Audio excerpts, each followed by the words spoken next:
મેટ્રોમાંથી થતા સામાનની ચોરીનો આખરે ભેદ ઉકેલાયો છે। ગાંધીનગર એલસીબીએ ચોરી કરતી આંતરરાજ્ય ગેંગને ઝડપી છે। ગાંધીનગર એલસીબીની ટીમે આંતરરાજ્ય ગેંગના 4ને ઝડપી પાડ્યા છે।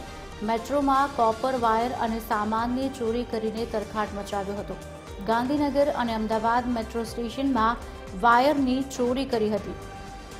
આરોપીઓની પૂછપરછમાં 9 જેટલી ચોરી કરી કબૂલાત કરી છે। ગાંધીનગર એલસીબીની ટીમે વધુ તપાસ શરૂ કરી છે।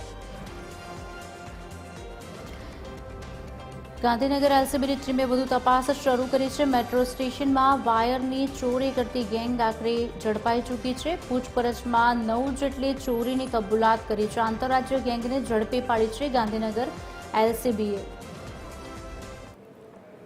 आज अंगे विगत आपसे हमारा संवाददाता भावेश राजपूत फोन लाइन पर जोड़ाई चुक्या है। भावेश, आखिर गैंग झड़पाई है, 9 लोगों की पूछपरछ शुरू कराई है, શું વધુ વિગતો અને અપડેટ્સ મળી રહી છે?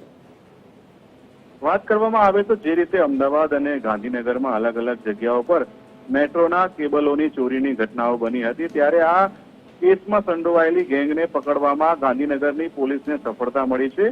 આ સમગ્ર મામલે 9 જેટલી અલગ અલગ ચોરીઓ થઈ હોવાની કબૂલાત કરવામાં આવી છે। આ આંતરરાજ્ય ગેંગના 4 આરોપીઓને પકડવામાં આવ્યા છે અને તેઓની તપાસમાં ખુલાસા થયા છે। આ આરોપીઓ મુસાફરના સ્વાંગમાં મેટ્રોમાં મુસાફરી કરતા હતા અને જે બાદ રેકી કરીને કોપરના વાયર અને સામાનને ચોરી કરીને ફરાર થઈ જતા હતા। હવે આ આરોપીઓએ ચોરી કરેલા મુદ્દામાલને ક્યાં વેચ્યો અને અન્ય કોણ કોણ સામેલ છે તે તમામ પાસાઓને લઈને તપાસ ગાંધીનગર એલસીબીએ હાથ ધરી છે। જી, આભાર સમગ્ર માહિતી આપવા બદલ।